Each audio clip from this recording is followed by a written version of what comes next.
வணக்கம். நீர் மருத்துவம் என்கின்ற வெங்கடேசனுடைய கண்டுபிடிப்பான உணவில்லா மருத்துவம் என்பதை என் மாணவர்கள் நிறைய பேர் கற்றுட்டு வர்றாங்க. அந்த வகையில் சக்திமங்கலம் பொறியாளர் திருவள்ளுவர் சின்னசாமி அவர்கள் செஞ்சுட்டு வர்றாங்க. இன்றைக்கி அர்னால்ட் லெக்ரெட்டினுடைய ஜெர்மன் மருத்துவர் அர்னால்ட் லெக்ரெட் என்பவருடைய அந்த ஒரு குவளையில் உடம்பை தேய்த்து சுத்தமாக்கி உடம்பை தூய்மை செய்கின்ற ஒரு மிகப்பெரிய கண்டுபிடிப்பு. நீர் மருத்துவத்துக்கு முன்பாக எதுவுமே இங்கே இல்லை. இருந்தாலும் இது உடற்பயிற்சியாக சிறிது நேரம் நமது பொழுதுபோக்காக இது செய்கிறோம். இது பல நன்மைகள் இருக்கிறது அந்த வகையில். இப்பொழுது இவர் இந்த சமணங்கால் பாருங்கள், இவரால் சமணங்கால் போட முடியல. கிட்டத்தட்ட பார்த்திங்கன்னா ஒரு 70 விழுக்கிறத சமணங்கால் போட முடியுது. அப்படின்னு அவருக்கு என்ன இருக்குன்னா மூட்டு வாதம் இருக்குதுன்னு அர்த்தம். அது காரணமே அவருடைய சாதாரண உணவும் அதுதான் காரணம். சாதாரண உணவுன்னு எல்லாமே அதை வச்சுக்கலாமே அந்த அடிப்படையில். இதை இப்படி இருக்கிற ஒரு காணொலியாக நான் பதிவு செஞ்சுருக்கேன்.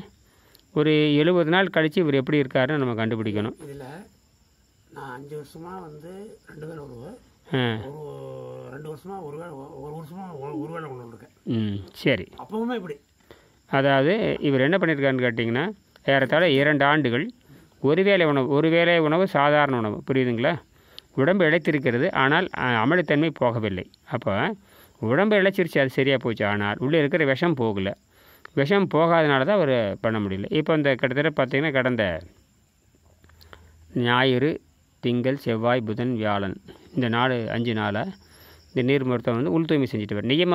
அதாவது அட்டாங்க யோகத்தில் 2வது வித நியமத்தில் முதல் விதியான அகத்தூய்மை தேவைப்படுகிறது.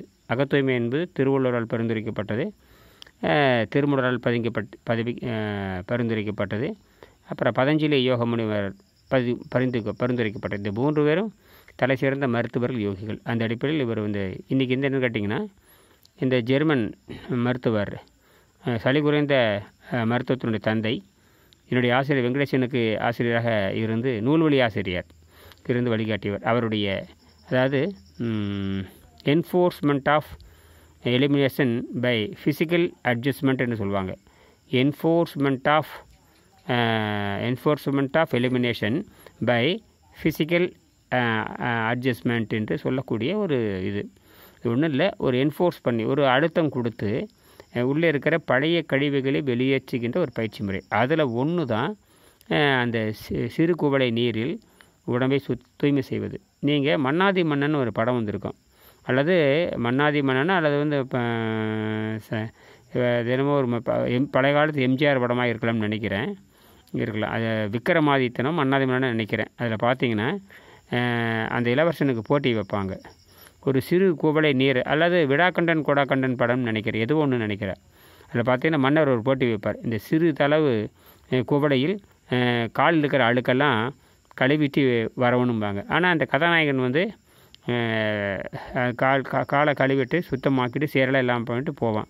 நான் அதுக்கு நினைவு கூறுறேன். அதே மாதிரி இப்போ இந்த சிறு குவளை நீரை வைத்து கொண்டு உடம்பை சுத்தமாக்குதல் அல்லது உடம்பை குளியலாக்குதல் என்பது 2 வகையான செய்திகளை சொல்லியிருக்கேன். உடம்பை சுத்தம் செய்யணும், இந்த சமணங்கால் போடக்கூடிய அளவு ஒரு 72 நாளில் மாறணும். நன்றி, வணக்கம்.